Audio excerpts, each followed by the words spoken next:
नमस्कार दर्शकों, मैं धर्मभूमि डिजिटल मीडिया से इस समय वृंदावन के अटल्ला चौकी पर जो महाराज प्रिया पीठ के जो महाराज जी हैं, प्रिया शरण भक्तमाल जी।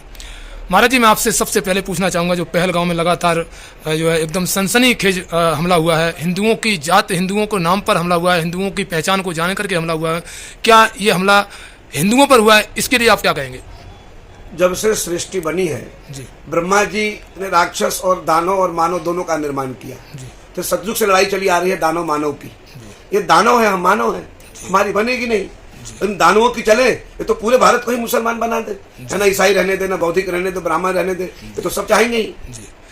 महाराज जी, मैं पूछना ये चाह रहा हूँ, क्या मुसलमान इस बात का फायदा नहीं उठाएंगे कि हिंदू जातियों में अलग अलग बटे हैं, वो संगठित नहीं है, वो अलग अलग जातियों में संगठित हैं, एक संगठन में नहीं है? क्या इस बात का फायदा मुसलमान नहीं उठा रहे?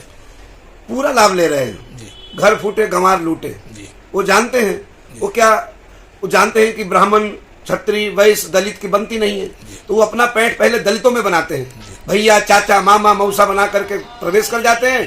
धीरे धीरे घर में बैठेंगे, फिर चाय पियेंगे, फिर भोजन भी करेंगे, फिर भोजन भी करा देंगे और वहाँ धीरे धीरे अपना घर बना लेंगे। महाराज जी, आप भी बड़े वक्ता हैं, प्रवक्ता हैं और भागवत कथा कहते हैं। वृंदावन की धर्मभूमि पर आप रहते हैं। प्रिय शरण भक्तमाल जी आपका नाम है। मैं ये आपसे पूछना चाहूँगा कि साधु संतों की इसमें क्या रणनीति है? महात्मा संत क्या कर सकते हो? पढ़े लिखे विद्वान है, भगवान के भक्त हैं, वो गोली बंदूक तो चला नहीं सकते। वो राम जी भी बंदूक अस्त्र चलाते थे, कृष्ण ने भी अपना सुदर्शन चलाया, लेकिन श्री भरद्वाज जी, अगस्त जी, वशिष्ठ जी, ये सब मार्गदर्शक थे। आज भी महात्मा मार्गदर्शक करते हैं। श्री शंकराचार्य जी उन्होंने उपदेश किया, श्री चैतन्य महाप्रभु ने उपदेश किया। हम अपने हिंदू भाइयों को जागृत कर रहे हैं कि अब जो है लात का देवता बात से नहीं मानता। शास्त्र हमारा कहता है कि जिसकी लाठी उसकी भैंस। वो जब तक विधर्मी अच्छे बने रहते हैं, जब तक उनकी संख्या पूरी नहीं हो जाती। जिस दिन वो 100 पर 200 हो जाते हैं, उसी दिन वो चाहते हैं कि ये मर मिट जाए। तो इसलिए साधु महात्मा एकत्रित हो रहे हैं, जागृति आ रही है। और महात्मा समय आने पर हमारे संतों में नागा होते हैं, वो 100 के बराबर एक होते हैं।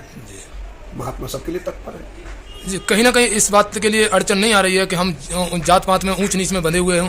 आप अपने मन से क्या संदेश देना चाहोगे? अब जागृति आ रही है। अब कश्मीर से कन्याकुमारी तक, सिंधु तक हम सब हिंदू हैं।